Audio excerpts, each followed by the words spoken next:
Hi, everybody. Happy Super Bowl Sunday to everybody.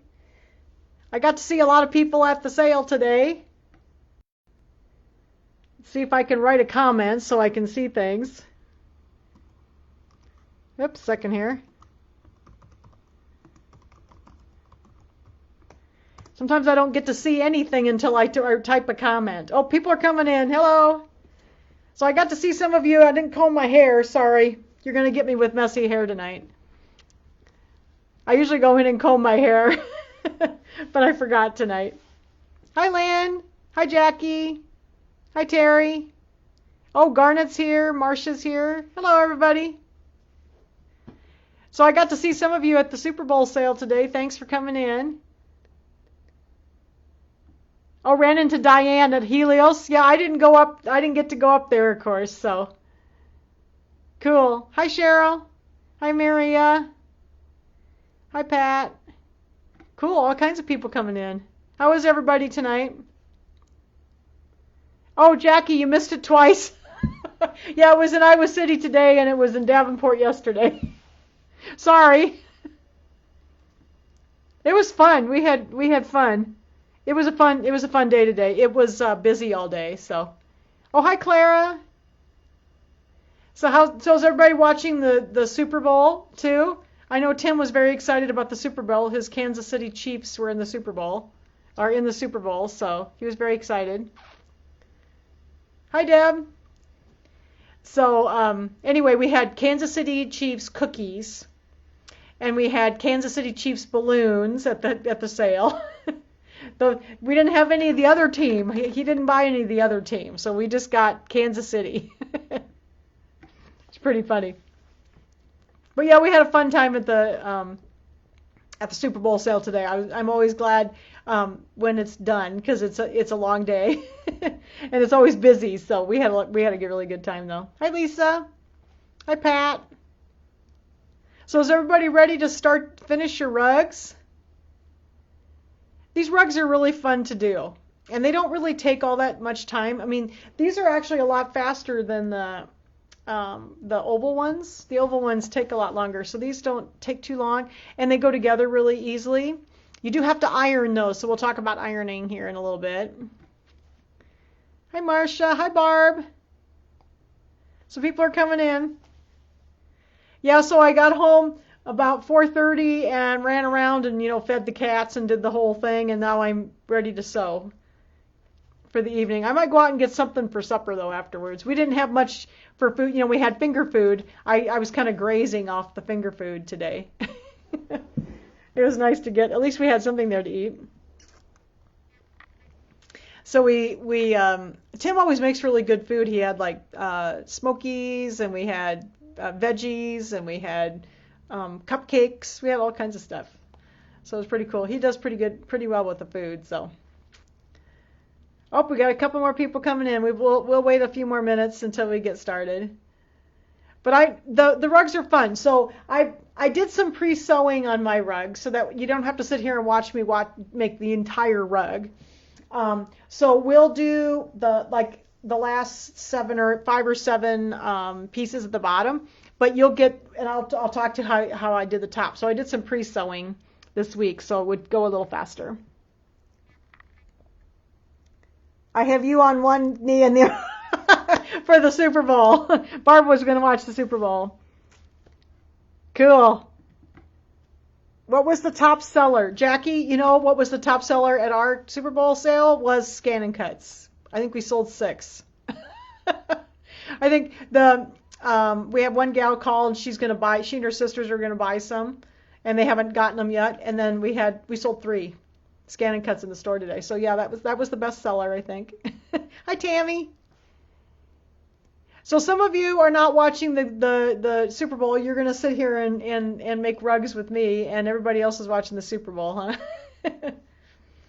I usually don't watch. I'm not a big football fan, so I don't usually watch it. Sometimes I've gone to some parties that friends have had, and we've just mostly just to watch the commercials and watch, and eat food. We usually would just eat.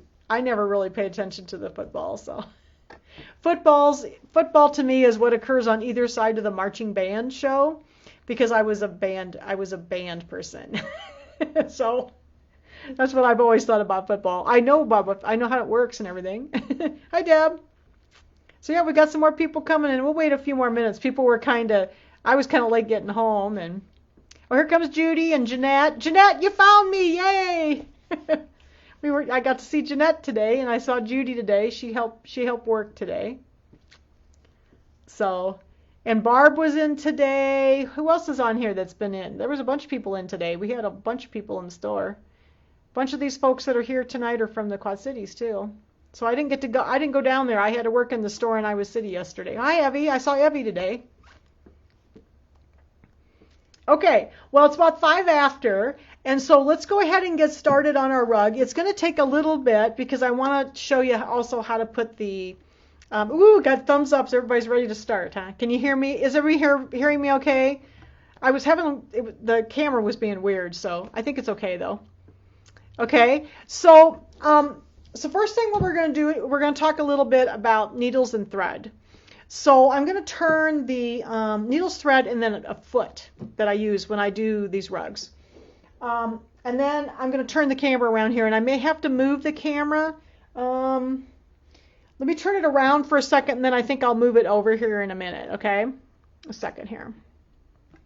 Okay, let me turn it around. I'm going to show you a couple things. Okay, so when I sew these rugs, my favorite... I'm just going to tell you that sometimes we're going to be zigzagging tonight. And sometimes, depending on your thread choice and your needle choice, you may have problems with some skipping stitches. The zigzag we're going to be using tonight is fairly wide. It's 5.5 millimeters. And what I found with these is sometimes if the combination of your needle and your thread can cause your machine to skip, and because that zigzag is rather wide, and what we're sewing through, these strips, is fairly thick. Okay. The other thing that's caused skipping on a lot of my students' rugs is if you've gotten this we sew down these strips, down, but you want to kind of sew down the middle. Because if you get over here towards the edge too much, you're going to be trying to zigzag through those stitches too. And that will cause skipping. Okay, so make sure when you're doing these that you have your stitches going kind of down the center. And we talked about that last week. Okay, so my favorite combination of needle and thread, which seems to always work for me, and a lot of you have Brother and Baby Lock machines.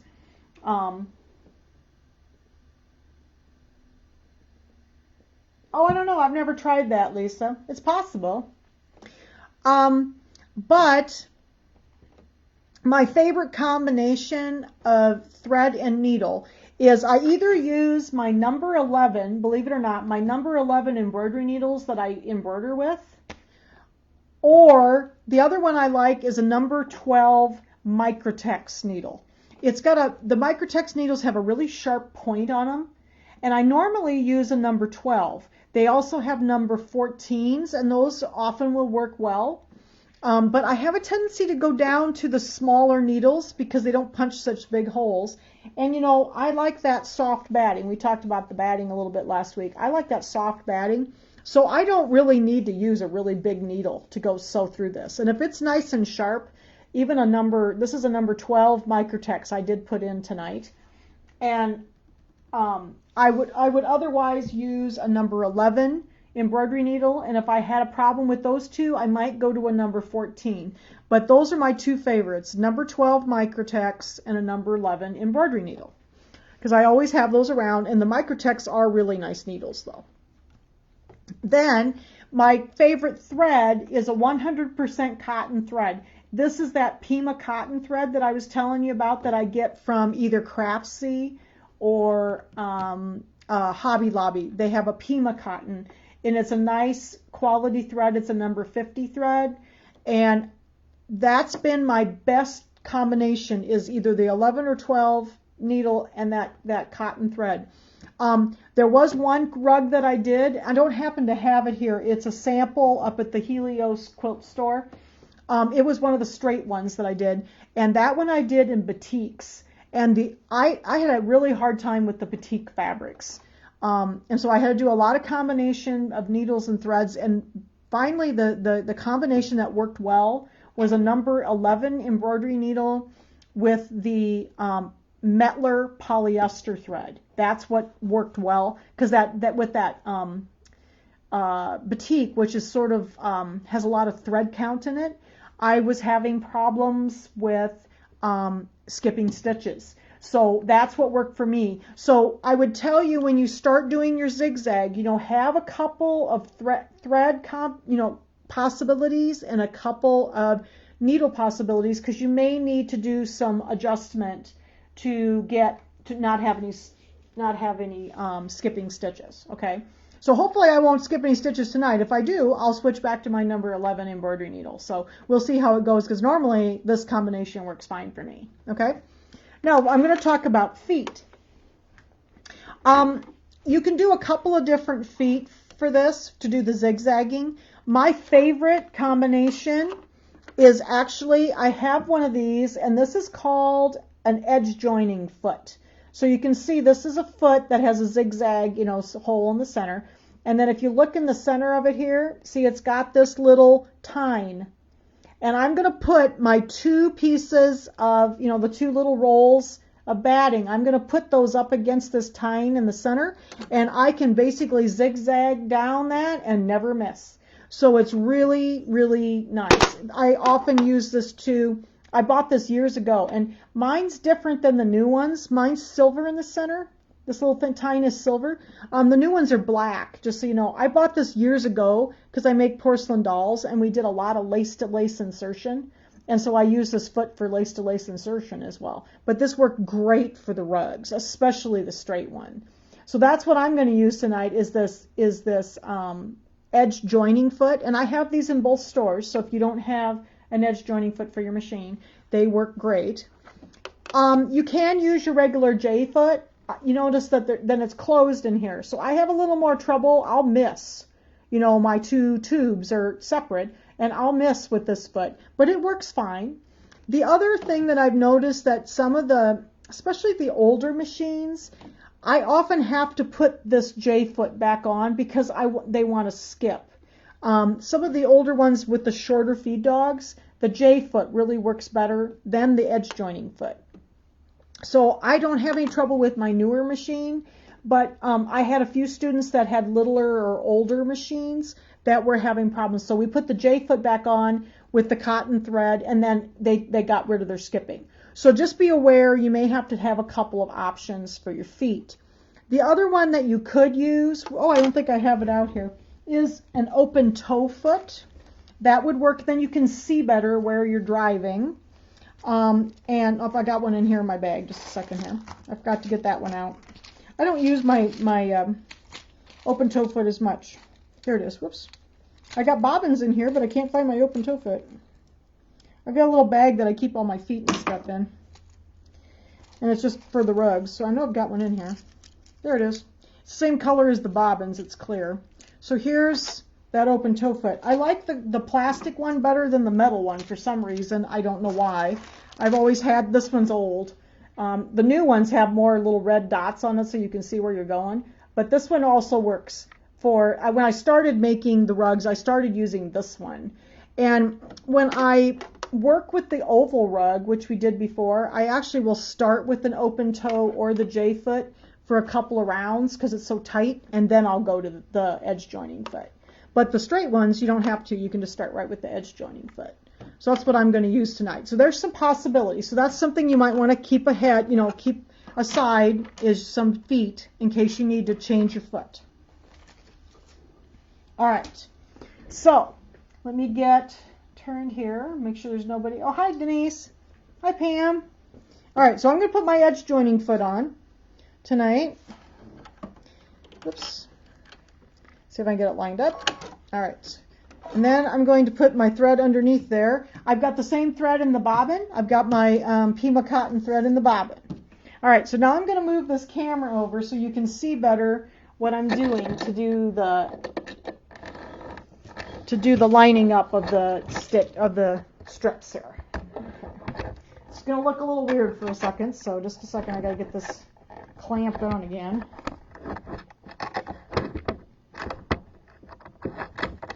This thing's kind of unwieldy when I have to loosen it. There we go. Okay. So, you need to have your template laid out on the table. And mine's kind of sideways, and I apologize, but I wanted you to be able to see the edge that we were working on. This is the left-hand edge. Your strips are plenty long enough, so you won't have to worry about the right-hand edge. Lisa, there isn't a joining foot, an edge joining foot for the dual feed. It's actually a stitch in the ditch foot, and that tine is kind of long. I personally don't feel like I need a walking foot to do this. Some people use a walking foot, but these machines feed so well, I don't really feel like I need a walking foot to use that. So you could try it, but I don't normally use a walking foot. All right. So what I did is I did some pre-sewing on this. And when you start sewing these strips together, you're going to start doing twos. So I sewed number 1 and 2 together, number 3 and 4 together, number 5 and 6, and so on. And as you can see, these strips, there's different places that they go. See how they are kind of graduating down like this? So what I did is I laid my strips, all my loose strips, out on my piece of paper here. I picked up the first 2 and sewed them together, picked up the second 2, and so on. Now, if you look on these numbers here, see how number 1 through 10 are all the same length. So I sewed them together in groups of 2, and then groups of 4, and then normally groups of 4, and then I sew those groups of 4 together. That's how I've been doing these rugs. So when you sew these together in groups of 2, however, when I watched the video that the gal did, she sewed them together differently than I have done these rugs before. I did another straight rug that the gal from RJ Designs or whatever it is did, and she suggested sewing together the strips in the 2s to begin with the open edges together, if that makes sense. So I'm going to hold this up. So I want to sew my groups of 2 together. See the open edges here, and here's the open edges on this one. I'm going to turn these so that the open edges are together, and I'm going to sew those first. The reason being, if you sew them together with an open edge here, and then the closed edge against that open edge, they have a tendency to want to do this.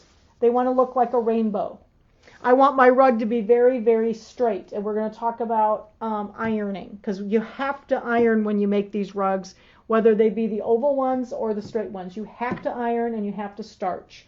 Otherwise, your rugs will be extremely curly, or they'll be bumpy this way. Okay?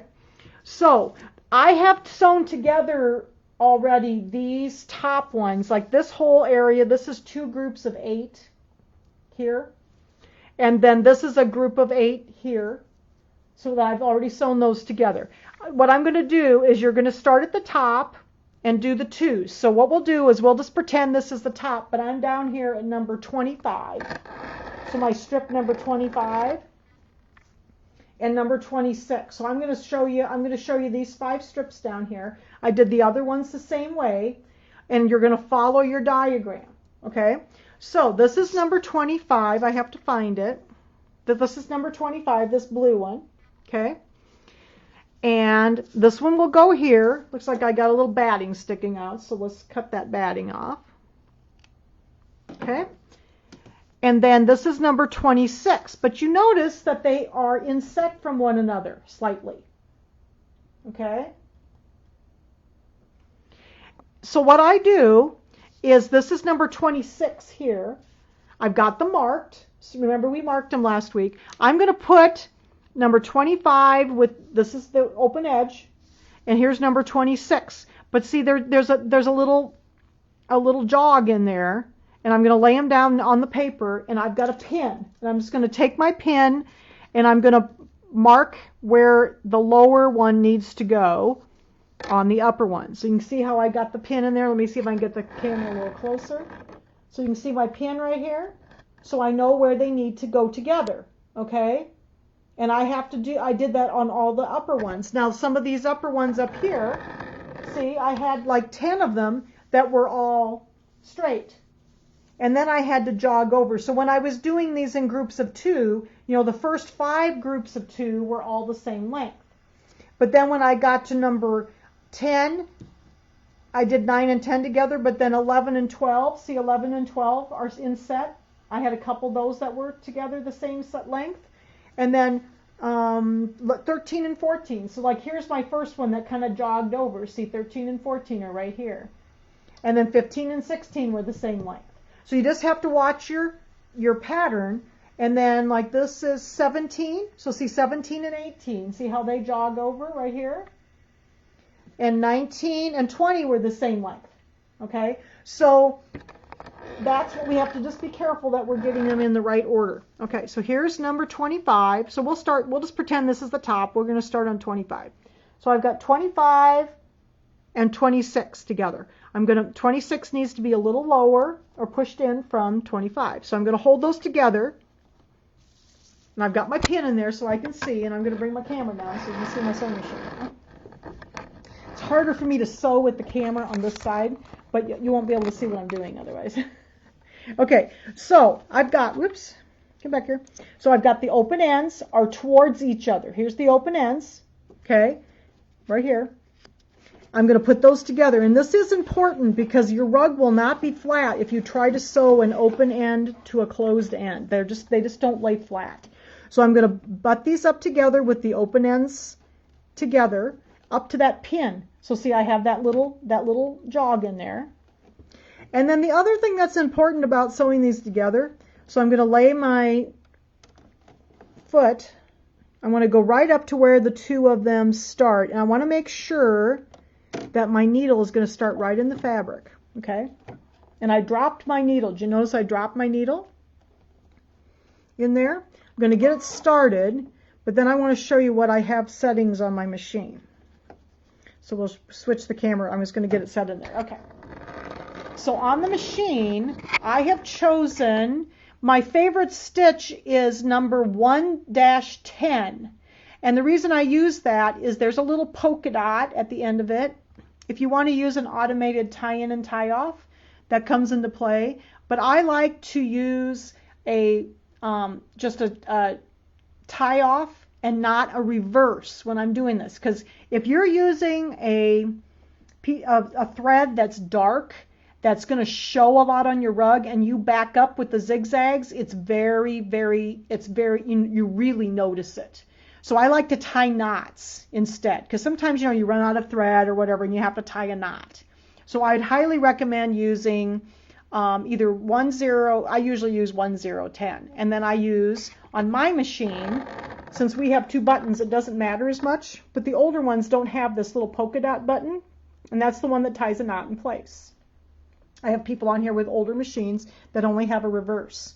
So if I chose 1-10 with the polka dot on the stitch, that means that if I hit my reverse button, it also will just go tie a knot in place with the older machines. The new ones, we have 2 buttons, okay? So that's why I've always just chosen that, because I got used to that with my older machine.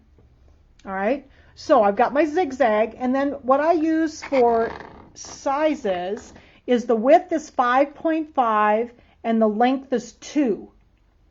If you have a lot of problems with skipping, and if you've tried your needles and your thread, you're still having a little trouble, if you make your width 5.0, that lots of times will take care of it.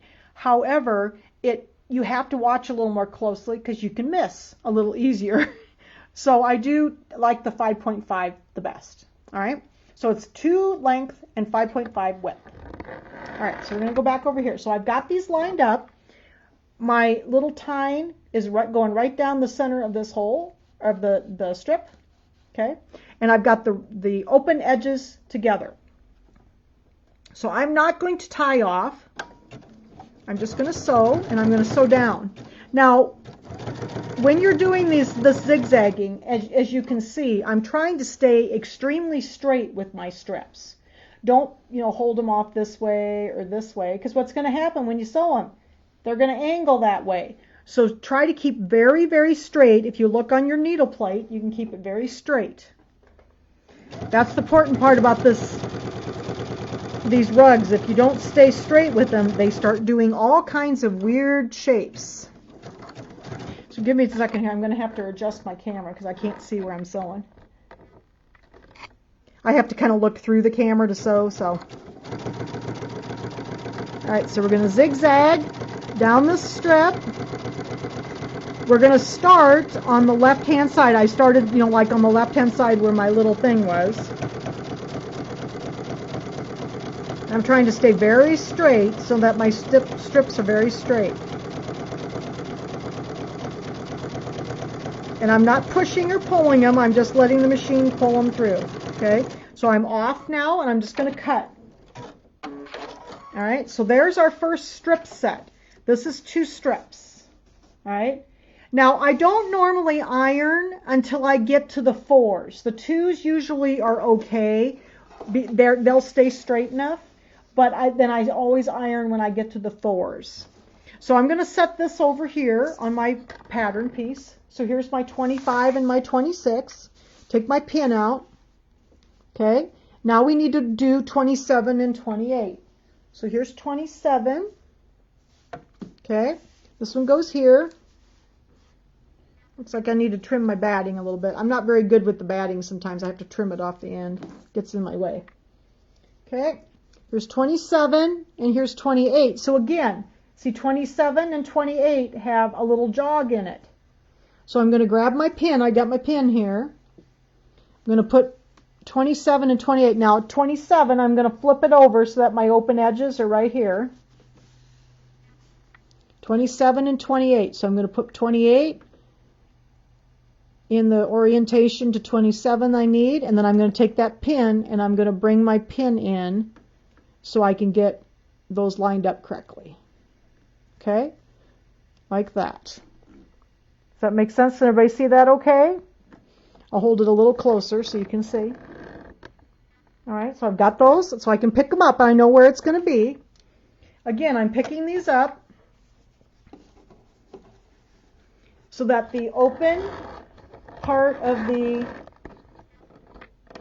I'm going to try to turn the camera a little bit to the side so I can see better. So the open edges are together again. Whoops, I just dropped a strip. Let me find it. These are kind of bouncy, so I'm always dropping them. I spend most of my life picking them up. There we go. Okay.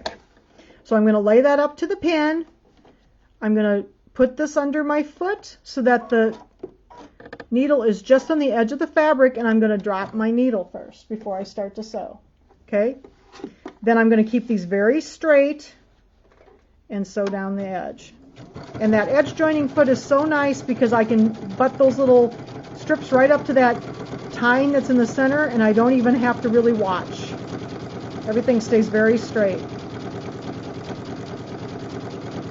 And you can see I'm not helping it. I'm just letting the machine sew the strips.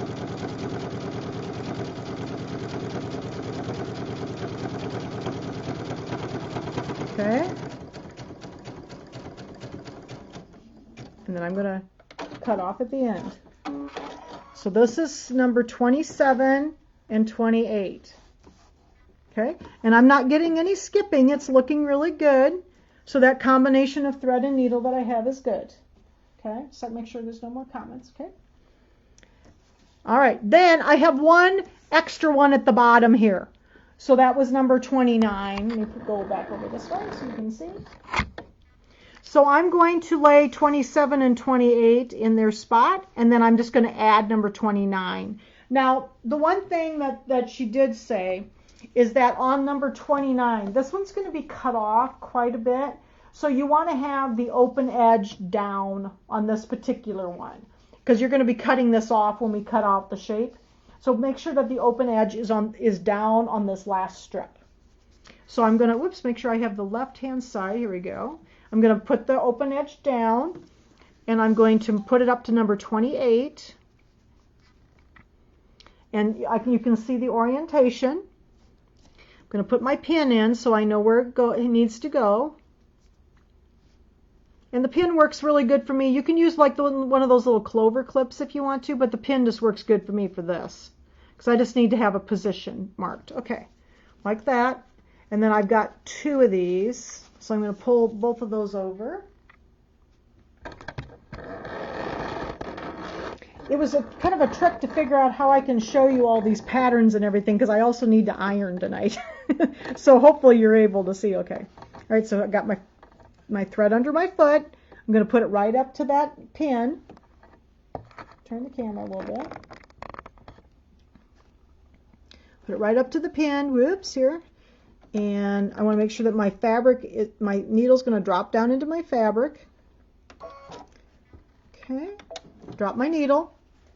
And again, when you get to these bigger ones, you want to make sure that you're also keeping them very straight. So we're going to zigzag down this way. And remember that this last one, the open edge is down.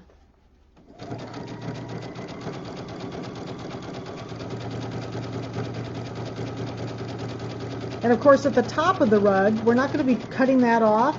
At the very top of the rug, the open edge is down on that one, because remember we're sewing the open edges together. So I'll show you the top here in a second. All right, so there is the bottom 3 rows, and we're going to flip this over like this. Make sure I get the right piece. Here it is, like this. And then these will be at the bottom. Now you can see that I'm getting a little bit of a curve here. Okay, so it's important now. We gotta fix that. So we're going to talk about ironing. And if you give me a second, I'm going to turn the camera around here for the ironing. I won't be able to see the comments for a second, so hopefully you'll be able to, I can answer them in a few minutes, okay?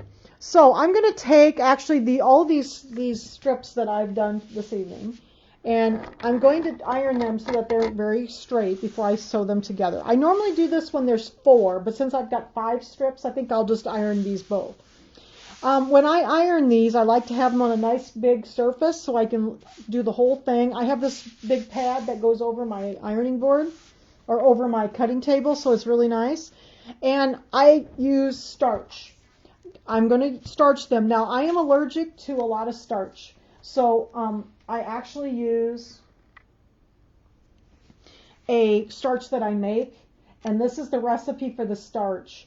I make it with vodka and distilled water. Actually, Judy makes it for me. And if you want it to have a little pretty smell, you can put a drop of like natural essential oil in it. We normally just make it with the vodka and the water. So it's 8 ounces of distilled water and 1 ounce of vodka, and that makes a nice 8-ounce bottle of starch. And it's cheap to make it that way, and I'm not allergic to it. So if anybody wants me to put this up on the group, I'll put this little card up on the group so you can print it off. But this is how I make my starch, and this works very well for this. It's not a real hard starch, and it doesn't leave residue. Okay, so I'm going to lay this down. I'm going to give it a squirt of starch, and I have this really awesome, cool iron. This is an Eurosteam Evolution iron. This is a boiler iron. I love this iron. A regular steam iron works, but this is awesome because it has 50 pounds of pressure. So I can really give this a nice steam. I'm just pushing the button, and I'm making sure that my strips are nice and straight because these were a little wavy. So I've got this beautiful straight strip now. We're going to do the same thing with this one. This one was a little curly. See how this one's curved a little bit? Can you see the little curve in it? So this one, I'm going to do the same thing. I'm going to put a little starch on it.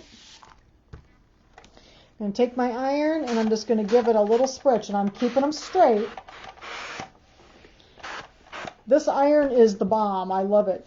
I got it at a quilt show originally, but I did notice that, you're going to laugh at me, but QVC carries these irons, and they do have them in stock right now. I'm going to iron on both sides. And they do have these in stock right now. I think they were $99.99. I think I paid $200 for this iron, but I love it. Okay? Get them nice and straight, like that. And then you want to let them they'll be a little bit damp. Don't go too overboard with the starch. You don't want to get it too damp. I kind of let them dry a little bit before I go to sew on them again. Okay, so this one is only a group of 2 and this is a group of 3. Normally what I have done, so let's look at these while these are drying a little bit. So what I did, I did my group of 2, group of 2, group of 2, group of 2, and then I did groups of 4. So like I had 4 up here, and then I had 4 more, and then like when I got down here to 9, 10, 11, 12, see how I had to jog over. So I sewed 9, 10, 11, and 12 together. So I had to kind of jog over, okay? And then I had to sew 13, 14, 15, and 16. So see, there was a little jog there. So I'm just following my pattern. So I sewed 2s and then 4s. This is a group down here, this is a group of 8 here. I think this is 8, yeah, 2, 4, 6, 8. So here's another group that we're going to sew together. So what I did is I sewed like groups of 4 and then to groups of 8. And then this is going to be a group of 8 to a group of 5. And then we'll sew the rest of the rug together, okay? So I think these are dry. So let's go back down here to the bottom, and we will do, this was group number, this was my number 25. So we're going to have to put this up here and check the orientation. So here's number 25 and 26. And then we need 27, 28, and 29. So I need to use my pin again. I'm going to sew these down here. So here's 25 and 26, and here's 27, 28, 29. So let's get that oriented correctly. Put the pin in here. I need to come from this way. Can you see me? Yep, I think you can see me okay. We're going to go this way. Okay. That looks pretty good. And then we're going to pull these over here, and we'll sew these together. So kind of do 2s and then 4s and then the 8s. And once you get 8s, there's only about 29, so it doesn't take long to get it put together. All right, so this one and this one are going to be in an angle. Put this down just a little bit more. Okay. I'm going to line up my pin there. Make sure I have the right side together. Yep. Now, normally when I do the straight rugs, like the other rugs that I do, I normally do not sew all of the strips from the same end. But this one you almost have to because of the way that the rug is oriented. So you do have to kind of sew from the same end. Okay, so I drop that down. Oops, I don't think I've cut it quite centered. Just a second here. Pull this down. Get that centered on there. There we go. All right. And then we're going to sew these last 5 together. And again, you want to make sure that you leave your strips nice and straight. I try to make them straight off of the machine also so that they're not curling. And I'm sewing them together.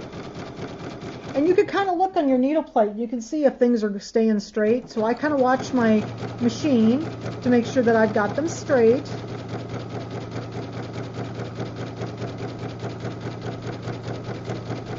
And you don't, when you're doing your ironing and you're pressing, you don't get overboard because you don't want to be sewing on it when it's wet. If you keep if your rug's too wet when you're trying to sew, then you will definitely get skip stitches because it doesn't like the wet very well. So I'm a little careful not to use too much starch. Except we have a couple comments here. Just a second. Pat, the iron, I love it. It's a Eurosteam Evolution iron. They have them on QVC. I got this at a quilt show. Oh, my ironing mat?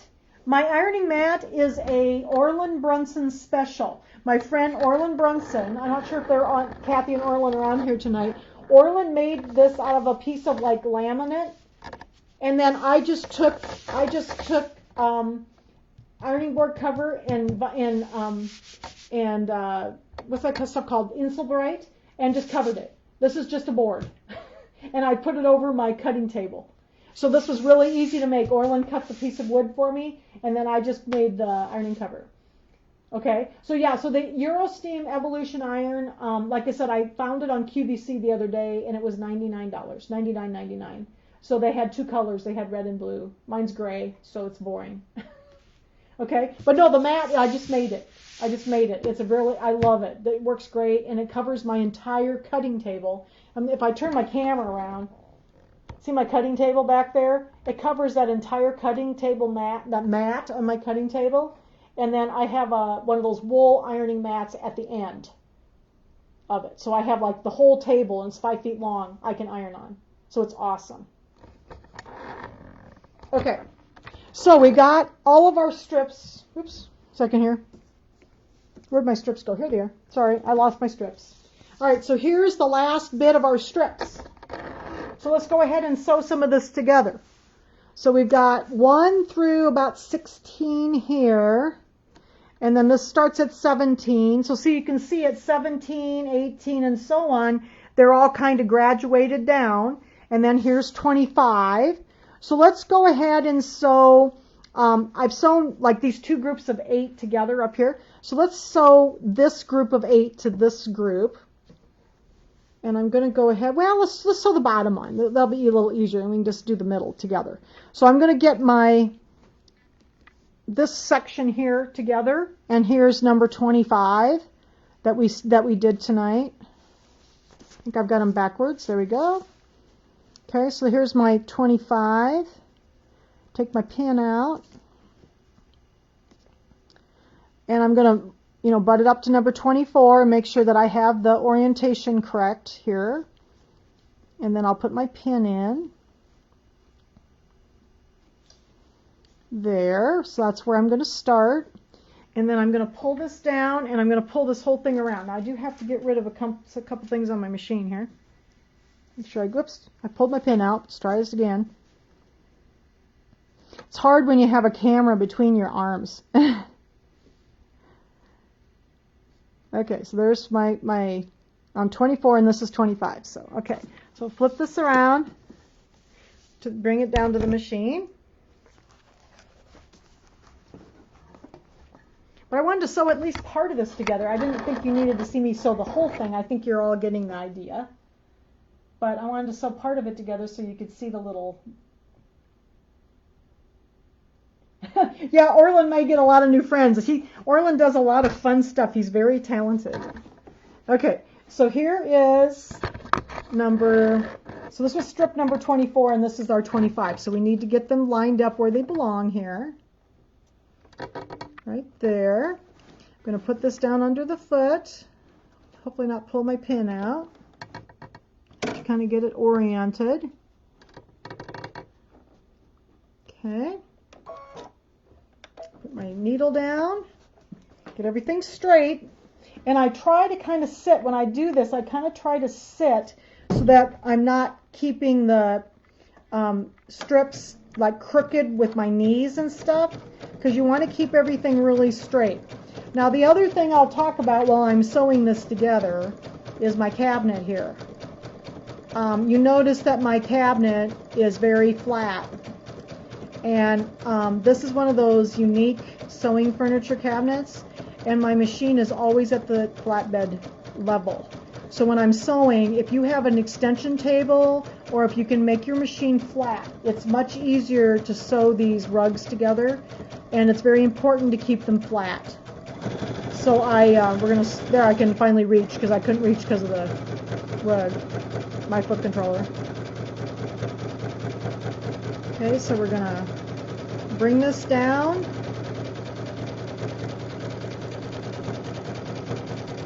Okay, and we'll cut off. And make sure we get the right end. So here, we're almost done. We got 2 halves to put together. So here, let's get this little pin out of here. And this is number 17. And push this over here so you can see. This is 17, and this was 16. So now I have to orient these 2, and then we'll sew this whole rug together.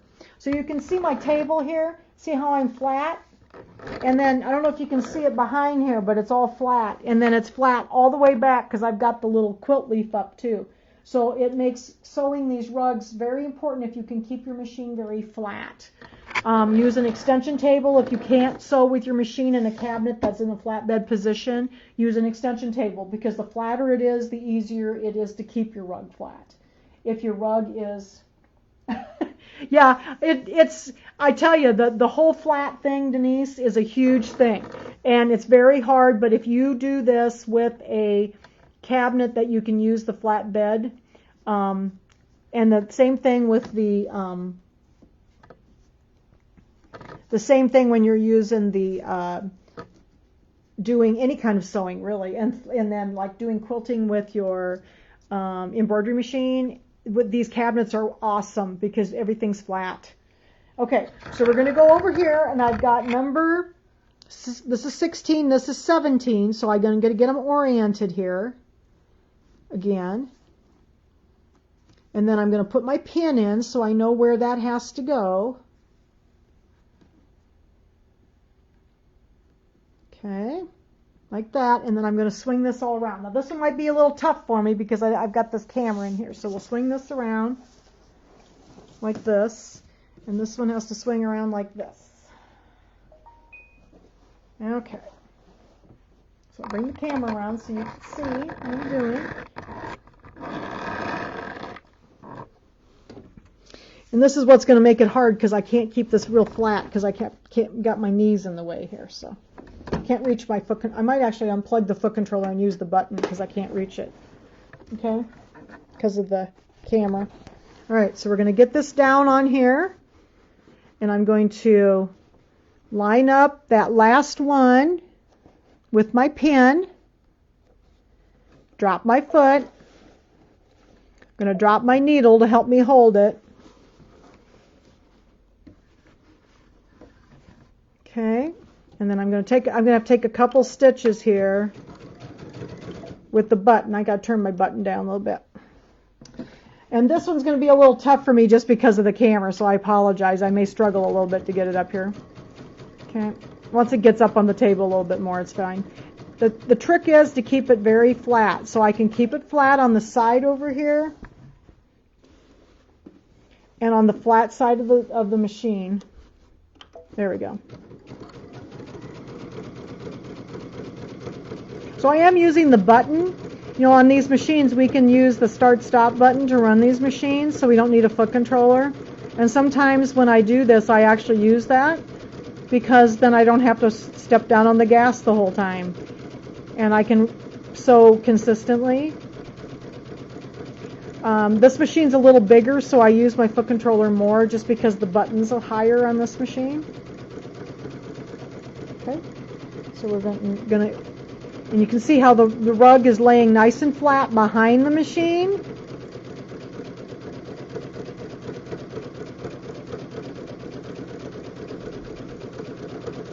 We're just about done, and then we're going to iron again. We're going to lay this down on this cutting mat, or this ironing mat, and we're going to iron again.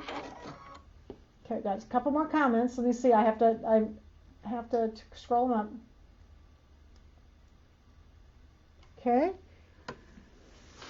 Yes, this one, someone said this is easier than the round rugs. It is actually a little easier. I like making these flat ones.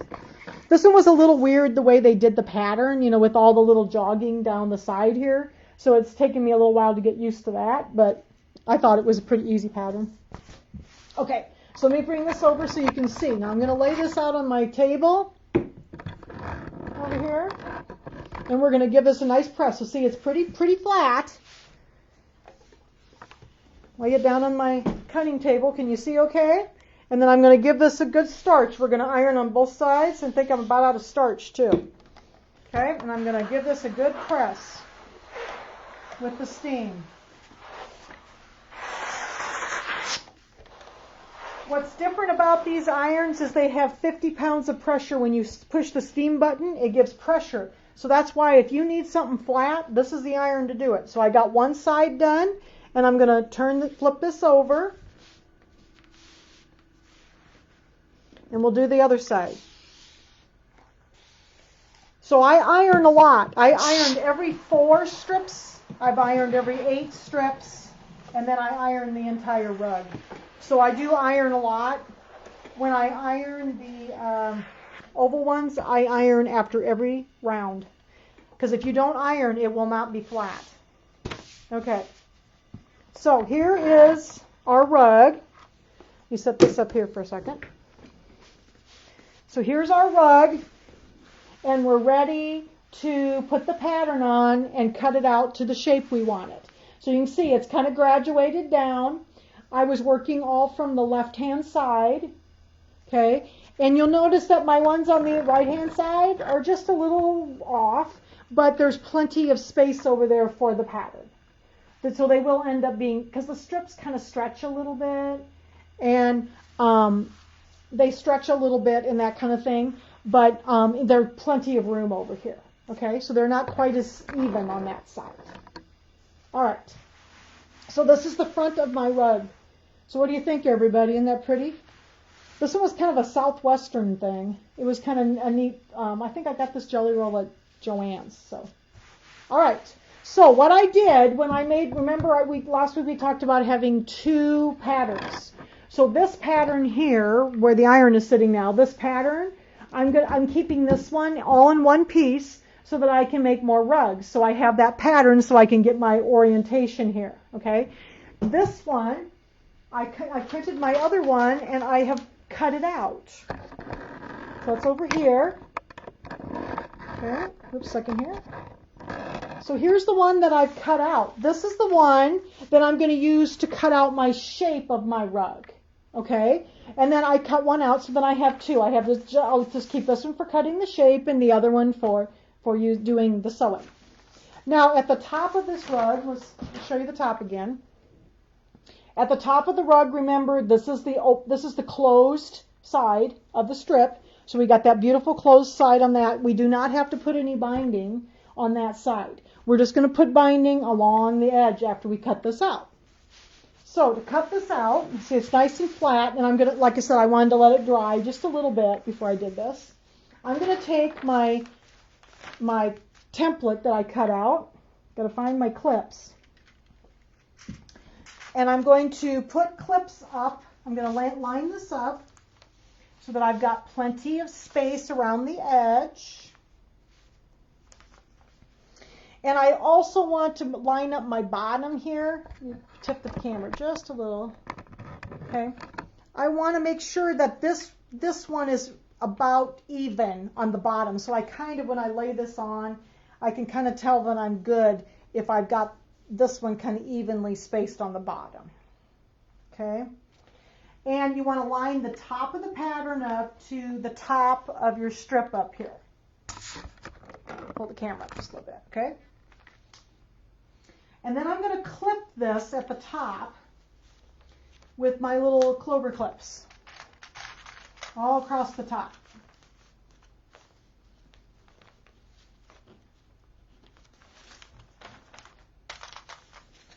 And I usually do this on my cutting table or something. I'm just doing this on this little table that I have, but it's working okay.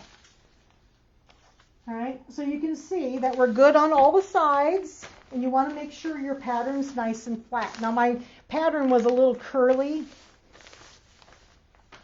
so I kind of had to smooth it out a little bit, okay? So we're going to cut that up. We're going to get this all clipped along the top. And now what I do, and I know this probably sounds strange. If you have one of those Frixion pens, that works okay. I'm not a big fan of those. So when I want to draw my rug, I personally am using a Sharpie marker. It seems to work just fine. You do have to be a little careful because you don't want to get out, up underneath your rug where it's going to show. The thing is, if this shows a little bit, you're going to have a binding on this edge, so it's not going to show.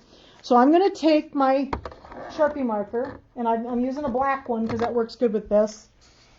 I am going to draw a line around my pattern piece, all the way around. And just be careful, just push down on the pattern piece and it won't pop up then. And I'm just going to draw around here.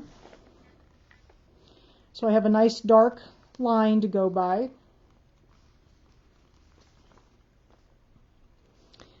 And I don't know, you probably can't see me down here, so I'll try to come down a little bit further so you can see me drawing here. So I'm drawing around the bottom here. That last strip that we put on down here is not going to show very much. It just barely shows. It's kind of like the bottom of it. So I'm just going to draw around here.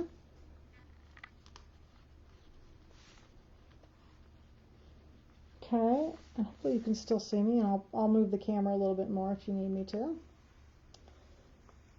Okay, so we're kind of going up the other side. Let me see if I can turn the camera this direction a little bit. Okay, and I'll draw up this side. Just push down on the paper, and it won't, you know, just be careful, and push down the paper so you don't go up into your rug at all.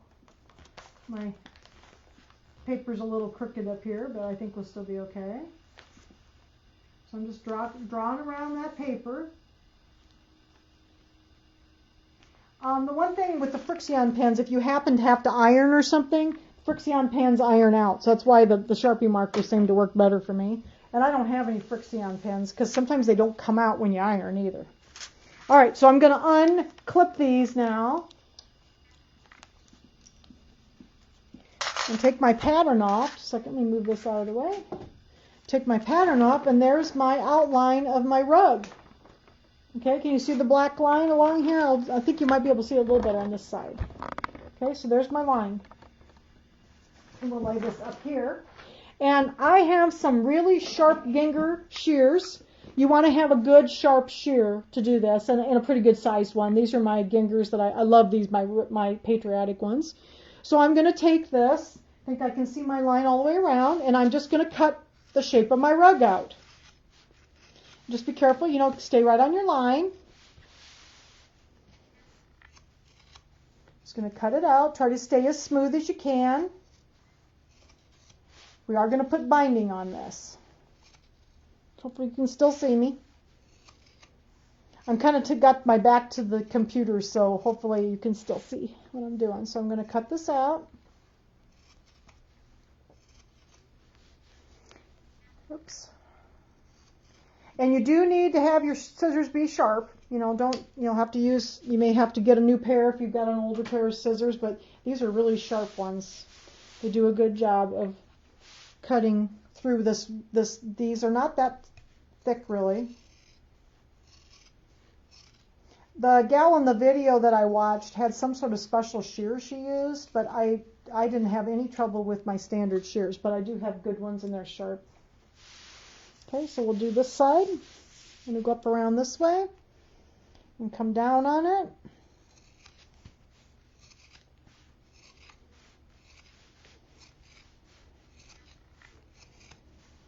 I had so much fun doing these. These rugs have just been really fun. I've got another one down here I want to do in black and white. I've got a black and white one I wanted to make. I find these very therapeutic. They're very, you don't have to really think too hard sewing them. You know, you can just kind of sit and sew. I like to sit and watch TV and sew. All right, we're just about there. Get down towards the bottom here.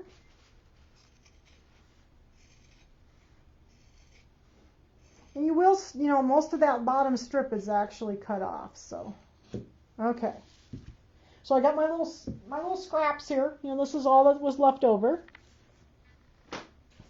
I'm getting some little thumbs up, so what do you think? So there's my shape of my rug. Isn't that cool? Now I think I might give this one more little press before I start, because it looks like it's a little bit, it's got a couple little wrinkles on it, so I think I'll just give it a little press before I go any further. After I got it cut. Okay. And now we're ready for binding. What do you think? Isn't that kind of going to be pretty? I think it's going to be really pretty. So I got some really pretty gray strips that I liked for my binding. And second here. Let's move the iron back over here out of the way. All right. Put this over here. Now I'm going to move the camera back over to the other side so it's easier for me to sew. So we'll move it back over here. You're going to see the roof here for a second probably, or my long arm.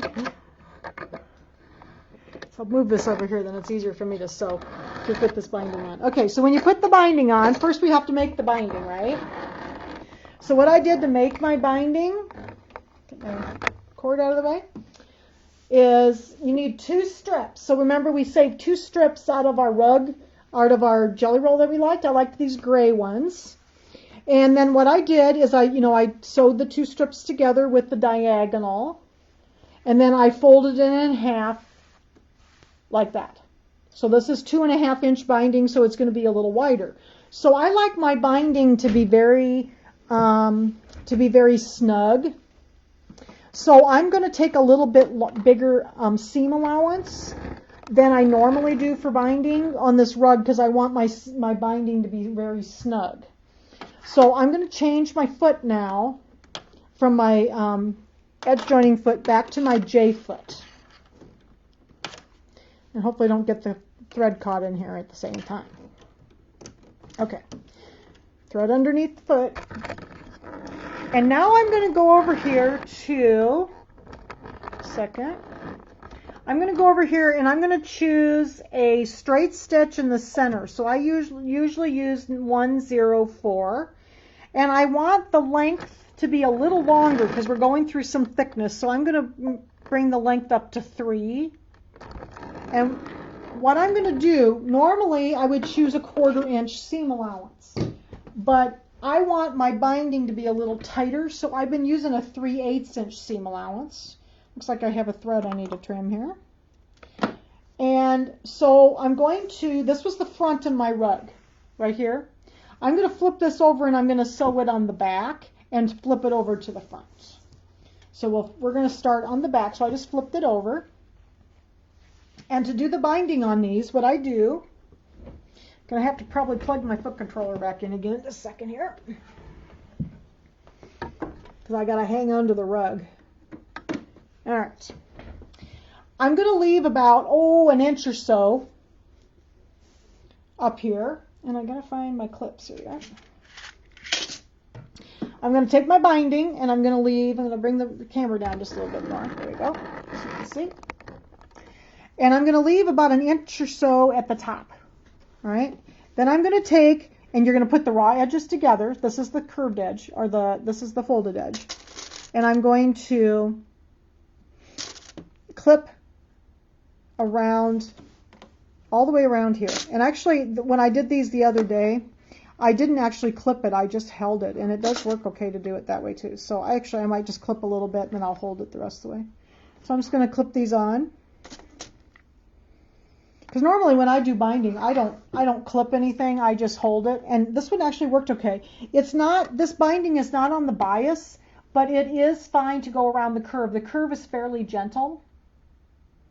What do you need me to repeat, Jackie? Oh, the sizes. This is a 2.5 inch strip from your jelly roll. So there's 2 of them, and you sew them together end to end. And so it makes and then you want to know the length of the stitch. I use 104, and I use the length of 3. And I'm going to do a 3/8 inch seam. So to do a 3/8 inch seam on the machine, okay, we're going to start up here. And I'm going to I've got my needle in the center. That's what 104 is. That's the needle in the center. And so I'm going to put my rug, the raw edge, on the edge of my foot, and that's a 3/8 inch seam. So I've got my needle in the center, and I'm running the rug along the edge of my foot right here. Okay, let me bring the camera over even a little bit more. All right, so I'm running it right along the edge. So normally I do that with my piecing stitch, and that's a 1/4 inch, but I really want a little bit deeper seam because I want this binding to be very tight on the edge. Okay.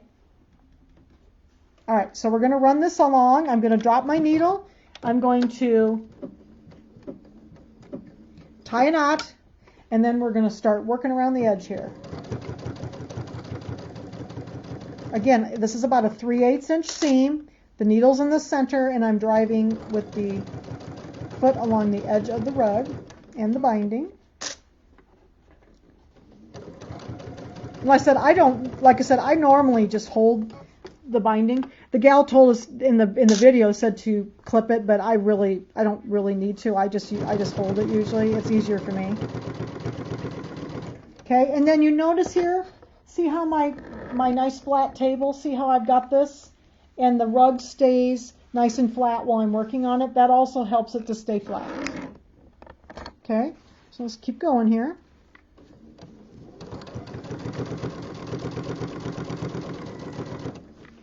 And I've got the length at 3 millimeters.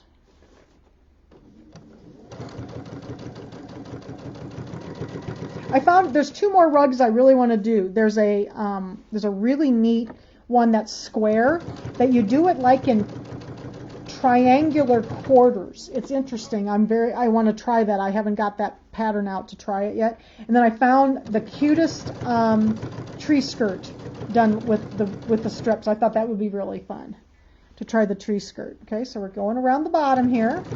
And you see that the curve is gentle. Like normally when you do curved edges, you often do bias binding. But this is not a very curvy, it's very gentle curve, so you don't have to do bias binding. You could if you wanted. I just didn't take the time to. You can just use the strips in the roll. Okay, so I'm going around the bottom here. And keep going here. I'm getting close to the end. Doesn't take long to do this, really. And they turn out so cool. I think I'm going to put this one in front of my sink because my kitchen's all kind of blues. So I think I'll put this one in front of my sink. Okay, so we'll work our way around.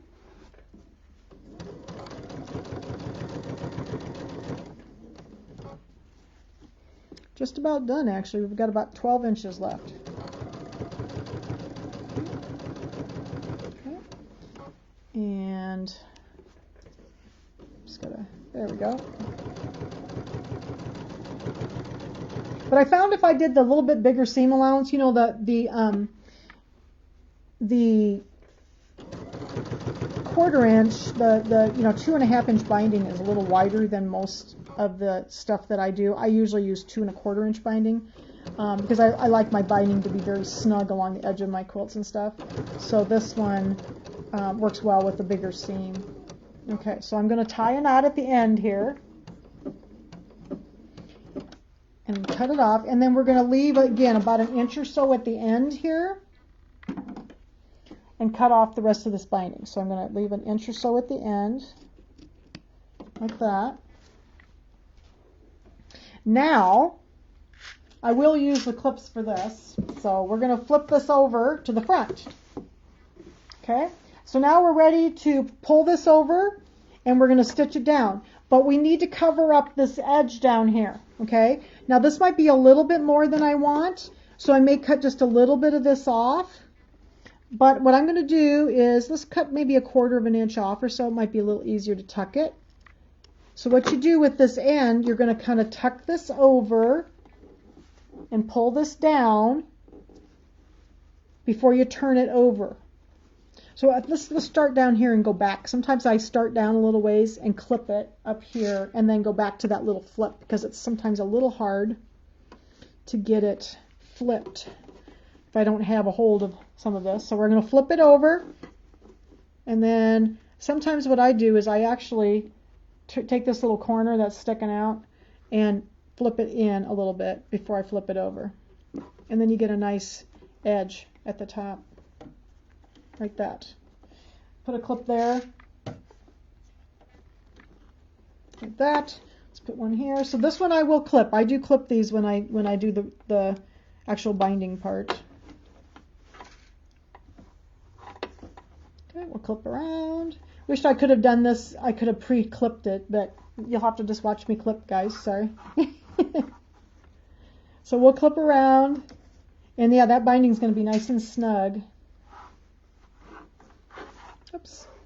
Put my scissors down here so I don't knock them off. Clip them around here. Get it flipped over. So I like to sew this. I sew the binding on the back. Technically the rug really doesn't have a front and a back, but oops, I just dropped a clip. I always do that. I do that on my quilts and my table runners and stuff that I do machine binding. I sew it on the back and flip it to the front, because then you know exactly where all your stitches are going to be. So I like to work on the front instead. Okay, and I think I'm going to make sure that I'm kind of finger pressing that seam a little bit too, because it feels a little bit, this was a little bit stiff this particular fabric was a little stiff, so I'm going to finger press these in just a little bit too, just to make sure they're laying flat. All right, get the bottom here.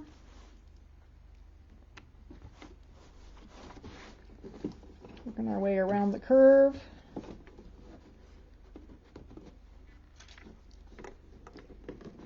Go. But that's why I take that deeper seam, because then this binding comes around and it's nice and snug, because you want it to be, you don't want it to be floppy on the edge or loose along the edge where there's no, you want it to be nice and filled in. So I have to get a couple more clips out of my drawer here if I can get into it. I've got a table sitting here, so it's hard to get into stuff. I thought I had enough clips out. So getting around here. I'll move my table out so I can get into my clips here. A second. They're in a drawer that's like right here, and I can't quite reach them. A little bit more. Oh, there goes my starch. Oh, here they are. I can feel them now. Okay. Yeah, they're just deep enough in there that I can't find them. I don't know what happened to the here it is. My tray. Okay. I'm going to go around here.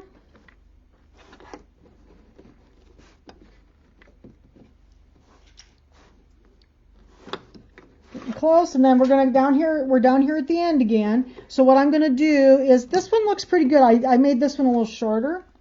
So I think we can flip this one over. So I'm going to flip this end over now. So flip this over. Maybe you can see a little better. So I'm going to flip this in to the seam allowance like that. And then this little corner here, if I flip it in like a triangle and then flip it over, it kind of lays better. I have to go from this direction. Hopefully you can see. I have to do this with a certain hand, otherwise I can't get it in. Like this. Kind of flip this in a little bit and then flip it over. Then it makes a nice edge like that. And then put the clip on the end of it. Another clip here. So then we've got all the way around. All right. Now we're ready for sewing again. And this one I do leave my, I also leave my J-foot on for this. Yes, Lisa, actually it probably would. If you wanted to use your attachment on your serger, yes, I think it would work. I've never tried it, but I think it would work. It's going to look different on the edge. I'm going to use the same zigzag as I did for the rest of the rug, so it would look a little different, but it would work. Okay, so I'm going to go back to my zigzag, that 1010, or 1110, I should say. And again, it's at the same width, that 2.5 and 2 is what I'm going to use, same that I used for the rug. Yes, Marilyn, you know, I think I would. I think I'd put a couple of those little rubber pads for rugs underneath of it in front of your sink. Yes. Okay, so I've got a little string hanging out, but I've got to get this under my foot. And if you give me a second, it was a little bit off.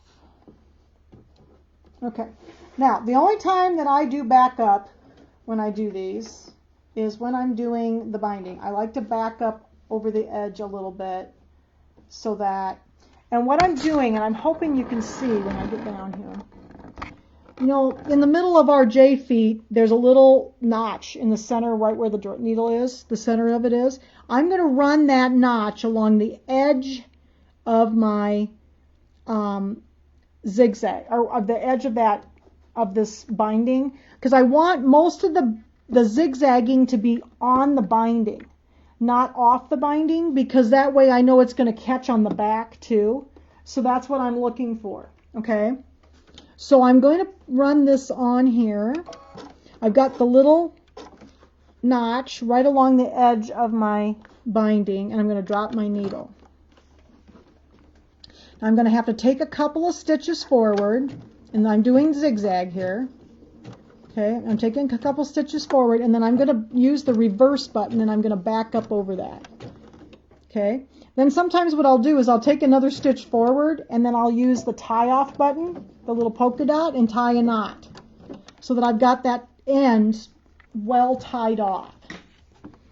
And then what I'm looking for is I can see the line where I sewed, where I sewed the binding on, and I want the binding, the edge of the binding, to come just up to that line. And I'm going to sew with most of my zigzag on the binding. So I have like the zag over off the binding, and the rest of it is on the binding. And that way I know it's going to look basically the same on both sides. Okay, so I got to get started here. Sometimes it's a little hard to get that over that bump then once you get started. Okay, so I'm basically sewing most of the zigzag is on the binding. And I'm putting my fabric right up to the stitch line that I used. And I'm going to zigzag around this binding. Okay, I'm moving it to where the stitch line is. And my little notch that I'm looking at is actually, with this being a wider one, is actually just about maybe 1/8 of an inch inside the line, because I want most of my zigzagging to be on the binding so that it holds really well. Okay, so I'm going to work my way around here. So hopefully you can see okay. It looks like I'm pretty close. Are you able to see fairly well what I'm doing? Okay.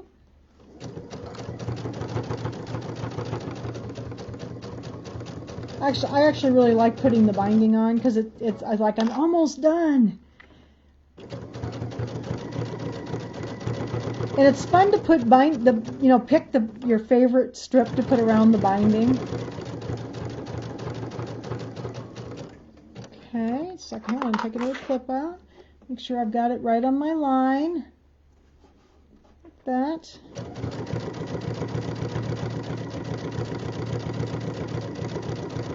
And I really love my table because see my rug's nice and flat here on my table, so the table's helping. If you put your extension tables on it, you have those too. That really helps a lot.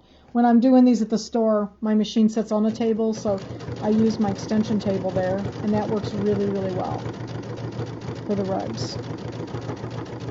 All right, we're just about around.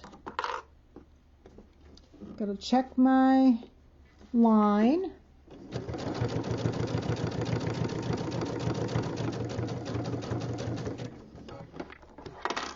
Okay. Got to make sure, when you get down here at the bottom, that little open edge, just make sure it's nice and flat. I noticed that mine wanted to pook up a little bit. That's my technical term. So I'm going to make sure that it's good and flat in there before I sew this down.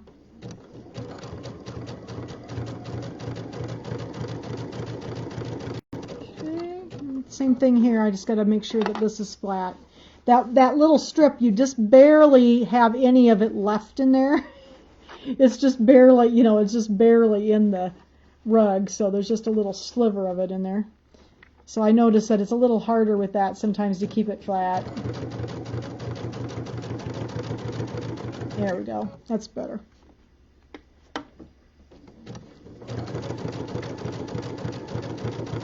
All right. Just again, my little notch is just maybe almost 1/8 of an inch on the inside of the strip, but I don't want a whole lot of the zigzag on the rug part, because then the zigzag's going to look nice on the back too. So I'll show you what the back looks like here in a second.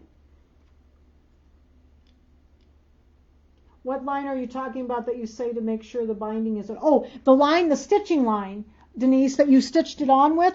So you can't really see it. I'll put a little marker point on it. But if you look here, this little line here is the stitches that I just put into the rug. I don't know if you can see it. That's the stitches that I put in to sew the binding on with. And that's when I'm putting the edge of the binding right up to. And so with most of the zigzagging going this direction, then I know that for sure the zigzag is going to be on the back part of the binding as well. Okay? So that's what I'm looking at, is the stitching line that I put the binding on with. Because remember, I'm working on the front and we put the binding on the back. Okay, so I'm going to pull this over so it's nice and lined up. And when I do binding, like for quilts and stuff, like for table runners and things like that, this is how I do it. And I've gotten so I'm doing better with it, and it looks really nice. So most of the zigzag is actually on the binding, not on the... So when I do like a quilt, I use a really tiny little narrow zigzag, and you can hardly see it. Now this is wider just because I want the strength, because this is a rug. We're going to be walking on this. So when I do a quilt, my zigzag's only about 2 millimeters, and this is 5.5. So it gives me a little more space. All right, so I'm putting that right up to that stitching line.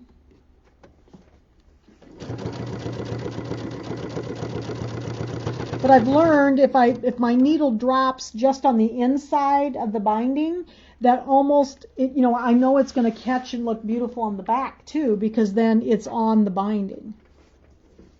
And I'm getting better with that little teeny tiny little zigzag on my quilts that way too. I don't like to hand stitch quilts. Judy likes to do that for me, don't you, Judy? I think you're here. All right. All right, we're getting just about done. This is always so exciting when you get to the end. Just about there. Okay, so now I want to be a little careful with this end. I'm going to make sure I've got my end where I want it. I need to poke a little bit of a edge in. Sometimes if I use my scissors, I can get my ends poked in a little bit better so they don't show. All right, so here's that little end. So I'm going to have to kind of hold that with my finger. And I'm going to go off the end, and then I'm going to do the little reverse. Like I said, I don't normally reverse, but for this I do. I reverse a little bit on the end so that that's nice and well covered on the end. And then we're going to go ahead and tie a knot too. Whoops, I might have to back up a little bit so I can tie a knot. There we go. And then a cut. And then the binding is on. Let me get these out of our way here. These clips so you can see this.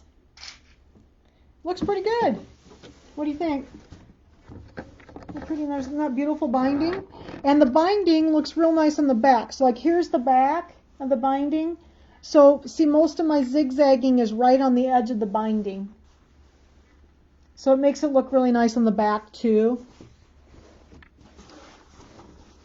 So what do you think? I got a couple little strips to cut, but it's okay. So Lynn answered Denise's question. Okay.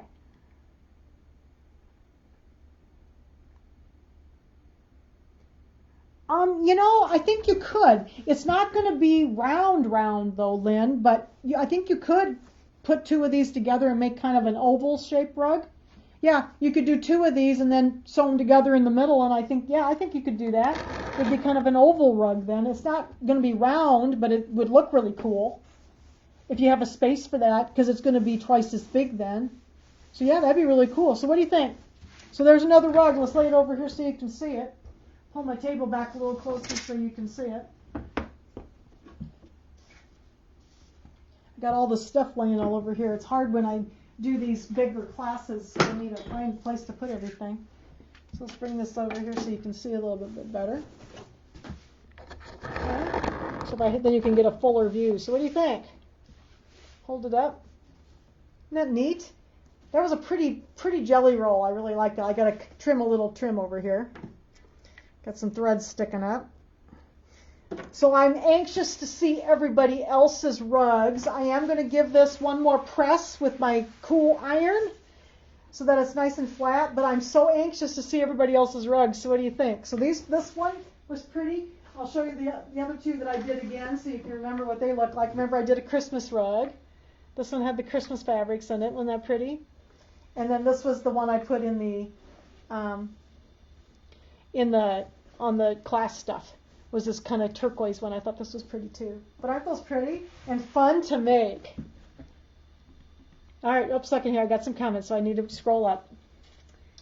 I use 3 colors together and save the same pieces for binding. Oh, cool. Love the colors. Cool. So what do you think? So everybody going to go make rugs now? You know, really, these go pretty quick. Once you get your strips cut, that was the part that took the longest, is getting the strips cut to the right length and getting them in the order. And then after you start doing getting the batting in and stuff, it's very fast. And I didn't really take me very long to do the pre-sewing that I did, because I wanted to be able to finish it in front of you with the binding and everything. So, okay, so I cannot wait till I see everybody else's rugs. I'm going to put the camera up on me so I can say goodbye. So make sure you post them to the group, and then I'll get them up there so everybody can see your rugs. So how many people are working on rugs? Send me little thumbs up. Are people going to make rugs, or are people working on them?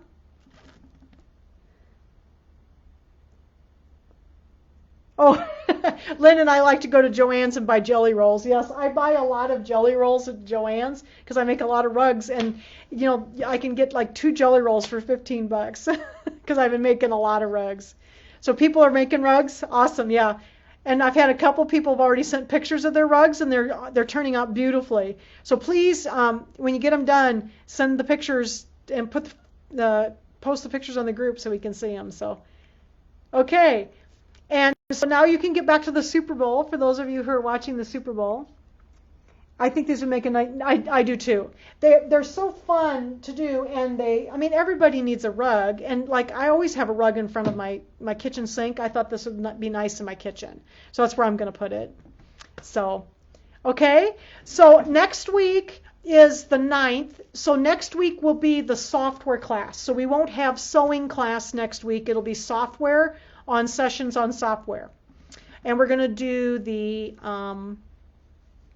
the patch. We're going to do the patch, the sewing patch. And then the following week will be what? Let's see, what's the following week? The following week is starting over. So in 2 weeks we'll have starting over part 2. And then the last week of February will be the scan and cut class. So we're going to make the scan and cut the cover. And then I've started on the March classes. I'm almost done, so I'll probably post the March classes in the next couple of days. I'm just about done. I need to get a couple more samples made and then take some pictures. So, okay. So I know what I'm going to do through March anyway, so we're making progress, aren't we? So, all right. So thank you very much for joining me on a Super Bowl night. And hopefully you'll get your rugs done and put pictures up. And I will see you next week on Sessions on Software for the software class. And then in 2 weeks, we'll be back here for starting over. So thank you, everybody. Have a good evening. Bye. Bye.